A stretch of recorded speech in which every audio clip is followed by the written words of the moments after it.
Good evening, boys and girls. I am back to share the next chapter of Sideways Stories from Wayside School.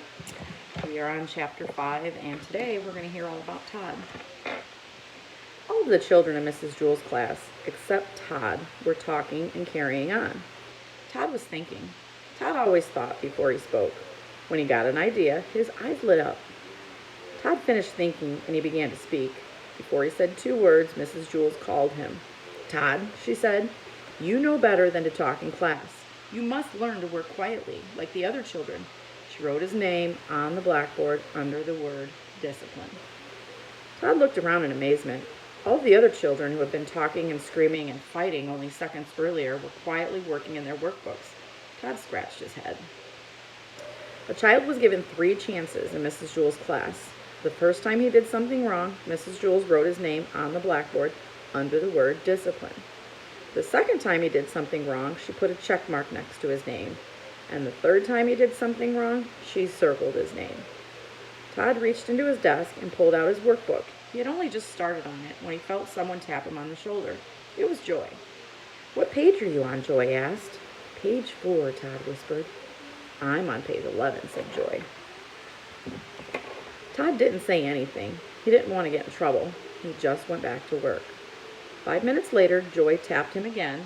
Todd ignored her, so Joy poked him in the back with her pencil. Todd pretended he didn't notice. Joy got up from her seat and sharpened her pencil. She came back and poked it in Todd's back. "What page are you on?" she asked. "Page 5, Todd answered. "Boy, are you dumb," said Joy. "I'm on page 29. "It isn't a race," Todd whispered. 5 minutes later, Joy pulled Todd's hair and didn't let go until he turned around. "What page are you on?" she demanded. "Page 6, Todd answered as quietly as he could. "I'm on page 200, Joy shouted. Todd was very angry. "Will you please let me do my work and stop bothering me?" Mrs. Jewell heard him. "Todd, what did I say about talking in class?" Todd scratched his head. Mrs. Jewell put a check next to Todd's name on the blackboard under the word discipline. Todd really tried to be good. He knew that if he talked one more time, Mrs. Jewell would circle his name, and then he'd have to go home early at 12 o'clock on the kindergarten bus, just as he had the day before and the day before that. In fact, there hadn't been a day since Mrs. Jewell took over the class that she didn't send Todd home early. She said she did it for his own good. The other children went home at 2 o'clock.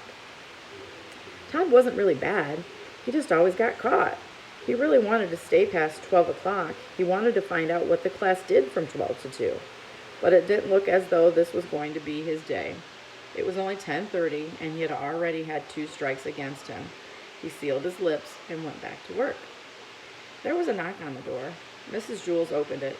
2 men stepped in wearing masks and holding guns. "Give us all your money," they demanded. "All I have is a nickel," said Mrs. Jewell. "I have a dime," said Marisha. "I have 13 cents, said Leslie. "I have 4 cents, said Damien. "What kind of bank is this?" asked one of the robbers. "It's not a bank, it's a school," said Todd. "Can't you read?" "No," said the robbers. "Neither can I," said Todd. "Do you mean we walked all the way up 30 flights of stairs for nothing?" asked the robber. "Don't you have anything valuable?" Todd's eyes lit up. "We sure do," he said. "We have knowledge." He grabbed Joy's workbook and gave it to the robbers. "Knowledge is much more valuable than money."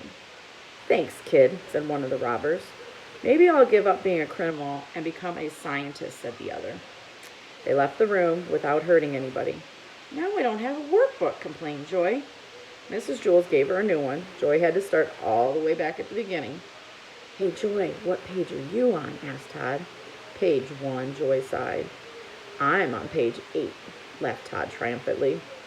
Mrs. Jewell heard him. She circled his name. Todd had 3 strikes against him. 12 o'clock, he left the room to go home early on the kindergarten bus. But this time when he left, he was like a star baseball player leaving the field. All the children stood up, clapped their hands, and whistled. Todd scratched his head. I hope you enjoyed today's chapter, and I will see you all again tomorrow. Have a great evening.